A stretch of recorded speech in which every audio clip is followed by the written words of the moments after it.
Hello বন্ধুরা, আজকে কিন্তু তোমাদের জন্য নিয়ে এসেছি একটা ছোট্ট উপায়। তবে শীত কিন্তু একদম ঘরের দুয়ারে এসে কড়া নাড়ছে। তাই তোমাদের প্রথমেই করে নিতে হবে একটু গরম জল, তার মধ্যে একটা শ্যাম্পু আর একটু নারকেল তেল দিয়ে পাটা 10 মিনিটের জন্য চুবিয়ে রাখতে হবে। তারপর এইভাবে ঘষে ঘষে তোমাদের পায়ের মরা চামড়াগুলোকে একদম দূর করে দিতে হবে। আর সত্যি বলতে এটা কিন্তু বেশ ভালো রেজাল্ট দেয়, দেখো তোমরা নিজেরাই বুঝতে পারবে। তবে অবশ্যই এরপরে কিন্তু পায়ে ভেসলিন অ্যাপ্লাই করবে।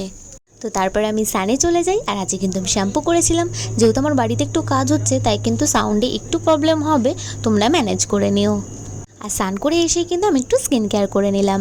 আমি হিমালয়ের নারিশিং ক্রিমটা ইউজ করি, এটা কিন্তু আমি শীত বর্ষা গরম সবসময় ইউজ করি। আর এই ক্রিমটা কিন্তু স্কিনকে একদম সফট করে তোলে। তো চলো ঝটপট মেখে নিই। আর শীত যেহেতু চলে এসছে তাই ঠোঁটটা যেন না ফাটে, তাই তার আগে কিন্তু ভেসলিন অ্যাপ্লাই করে নিলাম। আর স্নান করে আসলেই আমার চোখ এরম লাল হয়ে যায়, কি আর করা যাবে। তো চলো দেখতে থাকো, তোমাদের একটা জিনিস দেখাই। স্নান করেই কিন্তু উঠে আগে পার্সেলটা আনতে গেছিলাম, যেহেতু আমার ঘর সাজাতে ভীষণই ভালো লাগে তাই কিন্তু আমি ঘর সাজানোর জিনিসপত্র কিনি। তোমাদের অবশ্যই দেখাবো আমি কি বানালাম, তবে তার আগে তোমরা এটা দেখে নাও।